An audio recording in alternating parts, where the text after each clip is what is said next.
مضبوط کرتی ہیں، یہ آپ کے صحت لگتا ہے اور پٹھوں کو مضبوط کرتی ہیں، لیکن گریجولی جب ایجنگ ہوتی ہے اور بڑی عمر کے میں جو ہے یہ بہت تکلیف دیتے ہیں، آپ کمزور ہو جاتے ہیں اس سے پٹھے.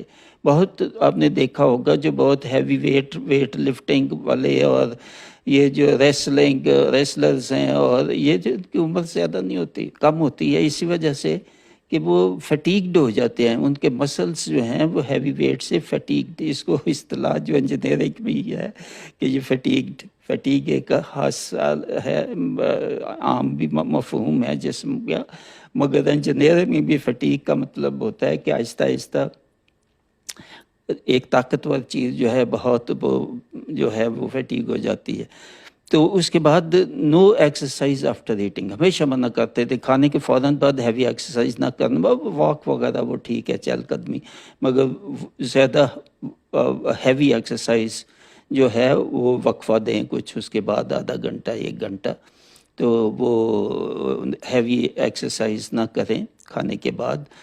تو یہ ہے کہ یہ 3 ہو گیا. چوتھا رول ہے کہ واکنگ از بیسٹ ایکسرسائز جو ہے وہ واکنگ ہے، ہر ایج کے لیے ہے، اور بچوں کے لیے اور نوجوانوں کے لیے، اور پھر زیادہ عمر جیسے بڑھتی ہے تو آہستہ آہستہ آپ واکنگ جو ہے اپنا بڑھا سکتے ہیں 50-60 تک. اس کے بعد اگر مینٹین رکھے تو ٹھیک ہے، نہیں تو پھر کم بھی آہستہ آہستہ کر سکتے ہیں، مگر نارملی جو ہے وہ آدھا گھنٹہ سے 1 گھنٹہ یا اس سے بھی کچھ زیادہ تک آپ کر سکتے ہیں. 2 گھنٹے کر سکتے ہیں واکنگ اپنی مڈل ایج میں، تو اس کے بعد کچھ کم کر سکتے ہیں آہستہ آہستہ، مگر گریجولی بڑھائیں اور گریجولی کم کریں، نہ ایک دم سے نہ کم کریں، ایک دم سے نہ بڑھائیں.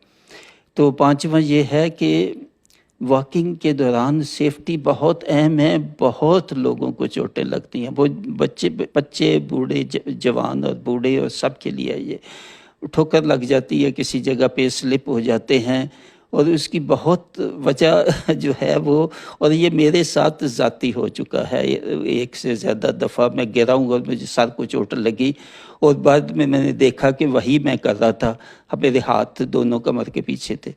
جب میں گرا ہوں تو سر کے بل گرا، اور واقعی حقیقت بتا رہا ہوں، یہ کوئی ہارڈلی 3 سال پہلے کی بات ہے، اور اس سے پہلے بھی. اور کئی لوگ ایسے گرتے ہیں، صبح کے وقت نم ہوتا ہے، اور یہ جو چکنی ہوتی ہے مٹی، آپ اس پہ اگر چلتے ہیں یا پھسل سکتے ہیں، کوئی پھسلنے والی کوئی سبزی وغیرہ بھی، پھل کے جو ہیں لوگ چھل کے پھینک دیتے ہیں، اس سے ہو سکتے ہیں کسی چیز پہ سلیپ ہونا، یا ٹرپس جو ہے کوئی ایسی چیز ہے جس سے ٹھوکر لگ گئے، آپ پتھر ہے یا کچھ ہو، تو بہت احتیاط فوکس رکھیں. فوکس بہت اہم ہے ڈیورنگ واکنگ، یا کوئی بھی کام کرتے ہوئے فوکس رکھیں، جو بھی کام کر رہے ہیں اس میں فوکس رکھیں. یہ واکنگ کا سیفٹی نمبر 1 آپ کو بتایا ہے کہ ہاتھ پیچھے نہ رکھیں یا اوپر بھی نہ رکھیں، نارمل جو پوزیشن ہے اسی پہ رکھیں. اور واکنگ ٹو فوکس وہ میں نے جو ہے وہ بتا دیا ہے کہ ہاتھ جو ہے وہ پیچھے نہ رکھیں. یہ 2 ہیں، ایک تو سلپ ہونے سے، ایک یہ جو ہے ہاتھ جو ہے پیچھے نہ رکھیں، سیدھا جھک کر تن کر جس کو کہتے ہیں وہ سیدھا چلے، اور چلنے پہ فوکس ہونا چاہیے. یہ نہیں کہ ساتھ آپ پڑھ رہے ہیں، کیونکہ آپ نے موبائل ساتھ بند کرے، موبائل ساتھ ساتھ دیکھ رہے ہیں اور ساتھ ساتھ چل رہے ہیں، بہت خطرناک ہے یہ، بالکل ایسا نہ کریں.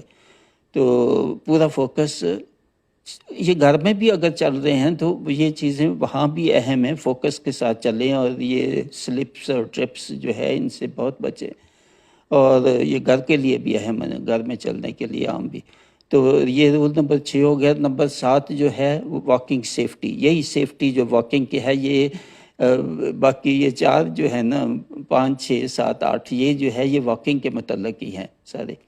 تو یہ میں نے بتا دیا، سلپس اور ٹرپس جو ہے چلتے وقت ان کا بہت خاص خیال رکھیں، اور یہ پانی ہو، پتھر ہوں، اور نظر نیچے رکھیں، فوکس کے ساتھ چلے. یہ میں پہلے بتا چکا ہوں، پچھلے میں بھی دوبارہ ریپیٹ کر رہا ہوں کیونکہ یہ بہت اہم ہے، اور یہ شاید آپ کے ساتھ ہو بھی چکا ہو یہ، اور اس سے بچیں. اور بڑی شدید چوٹ لگتی ہے جب ہاتھ پیچھے باندھے ہو اور آپ الٹ جائیں، ٹرپ یعنی ٹھوکر لگ جائے کسی چیز سے. اور یہ ہے کہ ایسی چیزیں اپنے گھر میں بھی پرٹیکولرلی سینئرس کے لیے بہت اہم ہیں. سیڑھیوں کے اوپر چڑھنا، نیچے اترنا، یا سپلٹ لیولز ہوتے ہیں بعض گھروں میں، ان میں اوپر نیچے، اور باتھ روم جو ہے اس میں وہ سلپ ہونا، یہ سب چیزیں اس میں بہت، گھر میں ہو گھر کے باہر وہ چلتے پھرتے واک، یہ سب کے لیے بہت اہم ہے. تو واکنگ لمٹ کتنا چلنا چاہیے؟ یہ والد صاحب کہا کرتے تھے کہ اتنا نہ چلو پھر سارا دن تھکاوٹ ہو اور آپ کام بھی نہ کر سکے، اتنا اس حد تک نہ واک کرو، نہ اس حد تک ایکسرسائز کرو. وہی اعتدال کا اصول پھر یہاں بھی، کہ جتنی آپ کر سکتے ہیں اتنی کریں. تھکنا مقصد نہیں ہے، مقصد تو یہ ہے کہ اپنی صحت کو برقرار رکھنا ہے. بہت رول نمبر 9 ہے کہ کنسسٹنسی جو ہے وہ بہت اہم ہے. کتنا کرتے ہیں، جو بھی کرتے ہیں وہ اس کو مینٹین رکھیں. اب 10-15 منٹ، آدھا گھنٹہ، 1 گھنٹہ آہستہ آہستہ جو بڑھاتے ہیں تو اس کو پھر کم بھی کرنا ہے تو پھر آہستہ آہستہ کریں، مگر کنسسٹنسی رکھیں. یہ نہیں کہ ہفتے میں 1 دن کیا تو پھر 2 ہفتے ایکسرسائز سے نہیں کیا. 1 آدھ دن مس ہو جائے کوئی بات نہیں، مگر کنسسٹنسی بہت اہم ہے. واکنگ جب شروع کیا تو پھر واکنگ کرتے رہے. یا پی ٹی ایکسرسائز جو کہتے ہیں، یہ عام اسکولوں میں پی ٹی ایکسرسائز ہے، وہ بھی کہتے تھے بہت اچھی ہیں. یہ ہاتھ اوپر نیچے کرنا، سٹ سٹینڈ، اپنا باڈی کو لیفٹ اور رائٹ موومنٹ، مختلف باڈی کی جو موومنٹس ہے وہ فزیکل، وہ بھی بہت اچھی ہیں واکنگ کے ساتھ. وہ آپ گھر کے کر سکتے ہیں، گھر میں بھی، گھر کے باہر لان میں کر سکتے ہیں. تو رول نمبر 10 جو ہے وہ ہے ایوائڈ جم ایکسرسائز.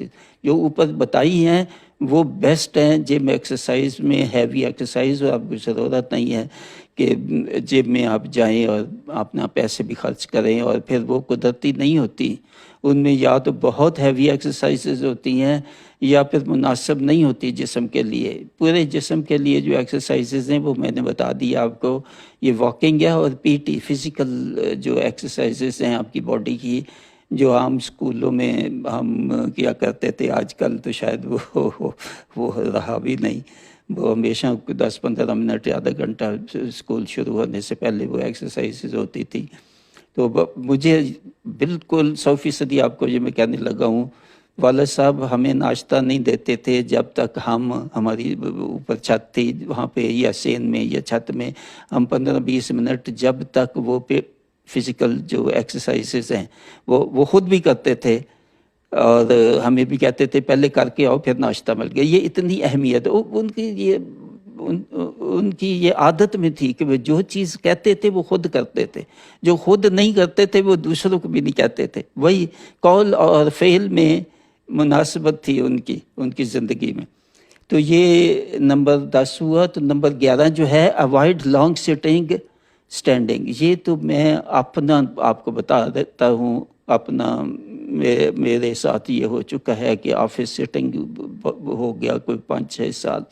آخری جو میری جابس تھیں، جتنا آدمی سینئر ہوتا ہے، انجینئرنگ جابس ہو یا کوئی میڈیکل ہو، تو اتنا ان کا آفس ورک بڑھ جاتا ہے. ایسے میرے ساتھوں میں ساری زندگی بہت ایکٹیو رہا. فیلڈ جابس ہوتی تھی انجینئرنگ میں، کئی کلومیٹر وہاں اپنی سائٹس پہ گھومنا، چلنا، انسپیکشن کرنا، ایکٹیو.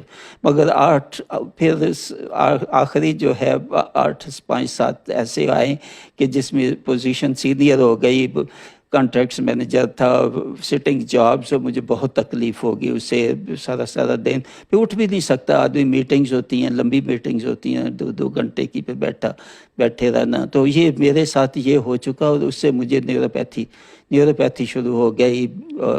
یہ جو سنڈروم ہے legs, sleep less legs syndrome جو ہے، SLD، وہ تو خیر مجھے بہت پہلے ہو گیا. وہ بھی والد صاحب کی نافرمانی کی. جب میں کالج میں شروع میری جاب ہوئی انجینئرنگ پروفیسر، تو کالج 4-5 کلومیٹر تھا، تو میں پیدل جاتا آتا تھا. میں نے اپنی تنہا سے سائیکل لے لی، اور سوراب کی سائیکل بڑی، اس وقت یہ آج کی مرسیڈیز جو ہے وہ تھی اس وقت 70 سال پہلے سوراب جو سائیکل ہے. تو وہ والد صاحب ناراض ہو گئے، کیوں لی ہے؟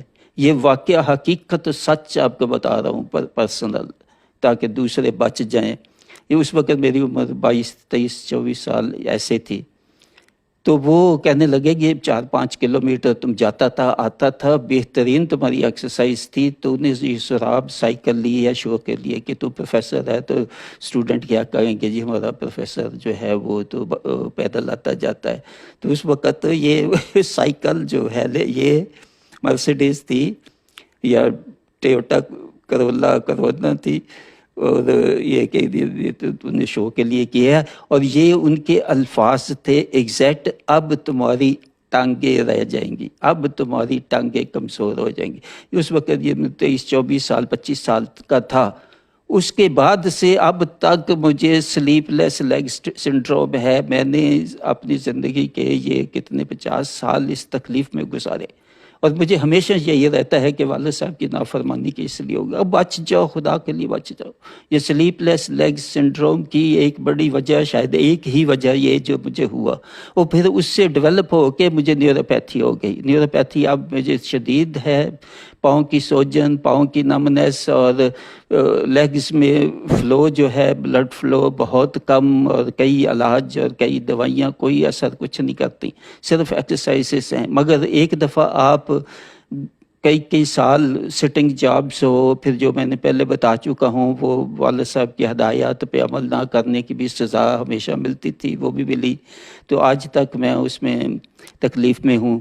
اب پیریفرل نیوروپیتھی کہتے ہیں، اس سے مختلف علاج وغیرہ کوئی بہت فائدہ نہیں ہوتا. فائدہ وہی ہے اس میں کمی ہو اگر آپ کو کسی کو بلڈ شوگر ہے یا کوئی کڈنی کی تکلیف اور کوئی ہے کہ کڈنی جگر کی تکلیف ہے، تو وہ بھی سبب ہو سکتی ہے. مگر مین یہ ہے جو میں نے آپ کو بتایا ہے، B12 کی کمی ہو جاتی ہے، D3 کی کمی ہوتی ہے، کریٹنین آپ کا وہ لیول بہت بڑھ جاتا ہے، آپ کے CBC جو ہے وہ اپنا شوگر بڑھ جاتی ہے، اور یہ جو اپنا آپ کا بلڈ کا لیول جو ہے وہ ہوموگلوبن جو ہے وہ بہت کم ہو جاتا ہے. تو یہ ساری وجوہات ہیں ان کی، مگر وہ ہوتی کیوں ہے؟ وہ اسی سے ہیں جو یہ ایپیسوڈز سن رہے ہیں. اب یہ ایپیسوڈ جو ہیں، جو ہدایات ہیں، اس پہ عمل کرتے رہیں تو جو میں ڈیزیزز بتائی ہیں یہ سے بچ جائیں گے.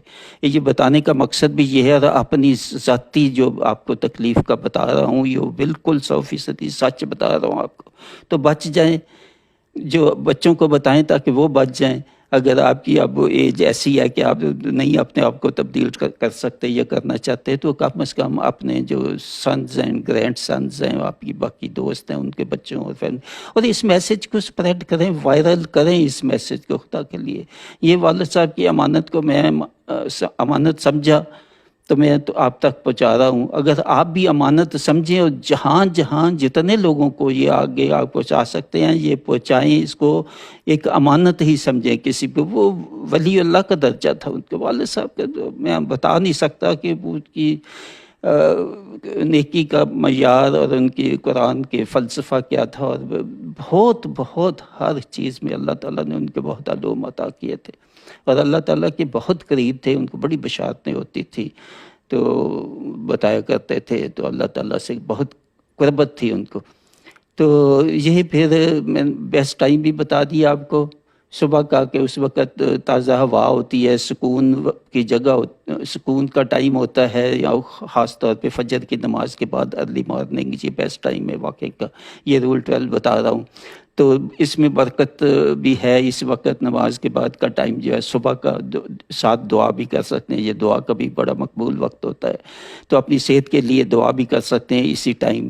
یہ صبح کا جو ٹائم ہے، روز 1 منٹ 2 منٹ جب بھی آخر واک ختم کرتے ہیں جو بھی دعا کریں اپنی صحت کے لیے، بچوں کی اور دوستوں کی اور سب کی صحت کے لیے دعا کریں. تو یہ پھر اب سمری یہ ہے کہ والد صاحب کے یہ 12 اصول جو ہیں ان کو اپنی زندگی کا ایک حصہ بنائیں اور زیادہ سے زیادہ لوگوں تک پہنچائیں. ہیوی واکنگ کی فائدے کیا ہیں، ہیوی ایکسرسائز سے بچاؤ کیسے کرنا ہے، اور جو باتیں اوپر بتائی ہیں، وزن میں اعتدال اور کنسسٹنسی رکھیں. اور آخر میں آپ سب کے لیے دعا کہ والد صاحب کے درجات بھی اللہ تعالیٰ ان کے لیے دعا کرے، بلند کرے. یہ جو امانت ان کی میں آپ تک پہنچا رہا ہوں، اس کا وہ صدقہ جاریہ ان تک بھی پہنچے، آپ تک بھی پہنچے، آپ آگے جو لوگوں کو پہنچائیں گے. تو اس کے ساتھ میں اجازت چاہتا ہوں. فی امان اللہ، مع السلامہ. مبشر محمود شاہ.